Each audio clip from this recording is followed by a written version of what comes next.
Dan barang siapa terkumpul atasnya kezaliman, artinya orang ini banyak melakukan kezaliman. Ada pernah mencuri, pernah pula memukul orang dengan tidak benar, pernah menggibah orang, pernah memfitnah orang, pernah menggoda bini orang. Banyak terkumpul macam-macam kezaliman. Dan ia telah bertobat daripadanya. Sudah tobat kepada Allah. Dia sudah tobat, sudah menyesal melakukan itu, dan sudah berhenti, sudah bercita-cita kada akan mengulangi lagi.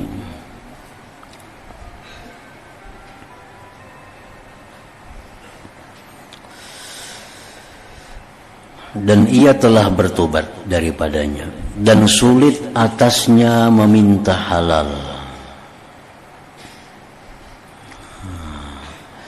Dan sulit atasnya meminta halal kepada orang-orang yang dianiaya itu.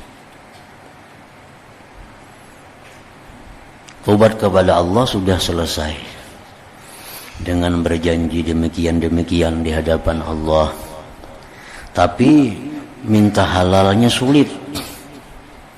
Sulit minta halal itu, satu, orang yang dizalim itu sudah meninggal dunia.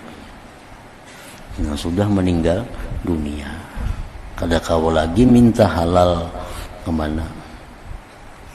Atau orang yang dizalim itu masih hidup, ada, tetapi kalau kita minta halal, kita akan menimbulkan fitnah baru, akan menimbulkan masalah besar, yang kadang-kadang masalah besar itu lebih besar daripada yang ada.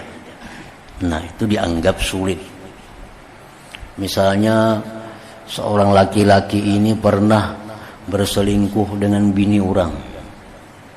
Ini sudah tobat kepada Allah, kada akan mengulang lagi. Nah, itu mestinya minta halal lawan lakinya. Itu sulit. Kalau dilakukannya itu bisa menimbulkan fitnah. Bisa terjadi kena perkelahian, dendam dan sebagainya.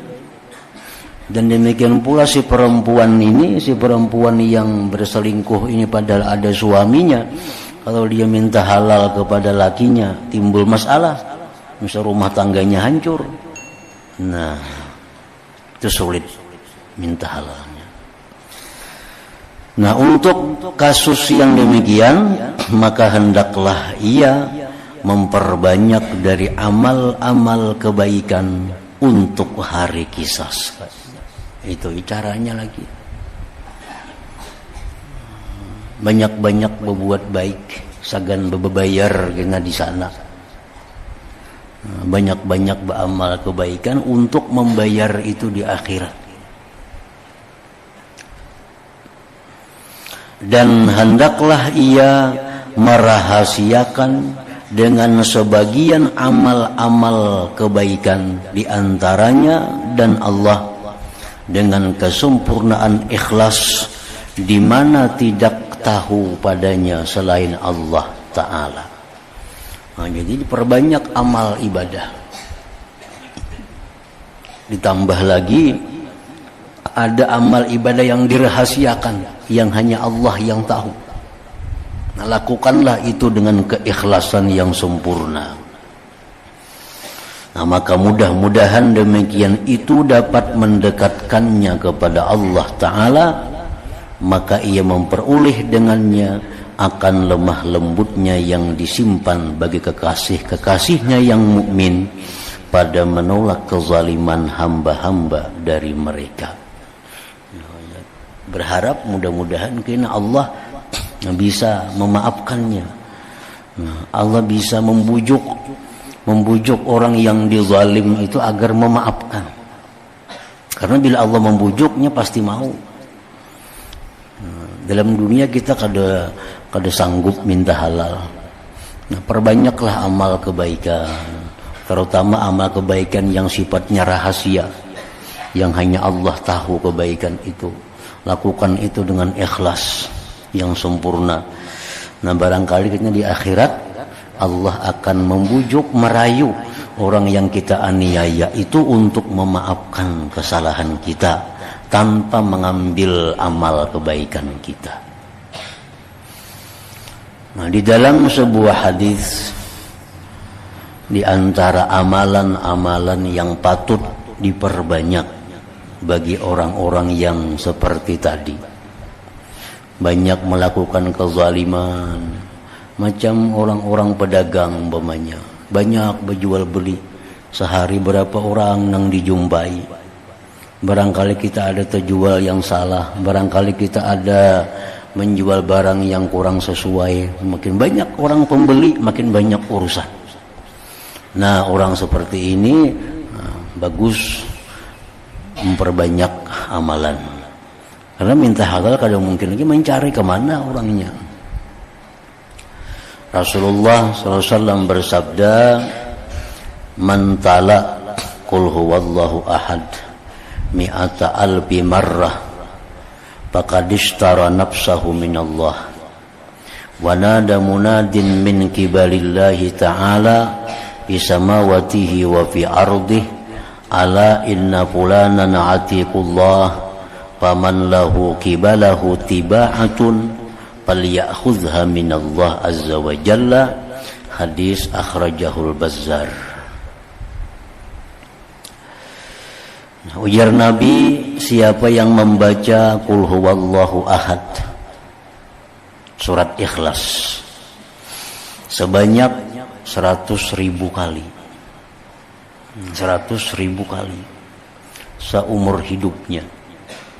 Berapa tahun hanya tuntung 100.000 tapinya, maka dia sungguh membeli dirinya daripada Allah Ta'ala. Dan Allah menyuruh malaikat untuk berseru bahwa si fulan itu telah dimerdekakan oleh Allah. Barang siapa ada sangkut paut kezaliman kepadanya, maka ambillah dari Allah Subhanahu wa Ta'ala. Nah, ini disebut dalam istilahnya al-ataqatul kubra, pembebasan diri yang besar. Jadi ada berseru, fulan bin fulan sudah dimerdekakan oleh Allah. Siapa ada yang merasa terzalimi dalam dunia, siapa ada yang pernah dianiayanya, berurusan lawan Allah, ambil sana pahalanya lawan Allah. Nah, kadang mengganggu lagi lawan kebaikan-kebaikan kita yang kita perbuat di alam dunia. Nah, jadi itu bagus dikerjakan, dilakukan bagi orang-orang yang di alam dunia ini menzalim orang, menganiaya orang, baik harta, baik pribadi, baik keluarga, dan sulit untuk minta halal. Nah, mudah-mudahan itu bisa membayari segala macam bentuk kezaliman itu. Akhirnya tuntung itu ditulis bujur 100.000, misalnya sehari 1.000. Langkah baiknya membaca dengan adab yang bagus, artinya duduk di sajadah menghadap kiblat, bersuci. Nah, jadi baca 1.000 sehari, misalnya 100 hari 100.000, misalnya 100 sehari 1.000 hari, hanya tuntung. Nah, karena bila sudah tuntung 100.000 hitungannya, nah hanyar diserahkan kepada Allah. Serahkan kepada Allah, ya Allah, ulun telah membeli diri ulun daripada neraka dengan pahala 100.000 surah Ikhlas tadi. Maka terimalah ya Allah daripada hambamu dan merdekakan hambamu dari api neraka. Nah, itu doanya bahasa Latin aja, bahasa kita aja. Ya Allah, ulun telah menukar diri ulun daripada api neraka dengan pahala 100.000 surah Ikhlas yang telah hamba baca. Maka terimalah dan merdekakanlah hamba daripada api neraka. Amunnya kada berdoa itu ya kada jadi masalah. Itu hanya ulahan ulama. Nah kalau dari Nabi kada ada doanya, itu hanya ulahan dari ulama kita. Sudah baca tuntung 100.000, nah hanya doa itu. Itu disebut al-ataqatul kubra, maknanya al-ataqatul kubra, pembebasan diri yang besar.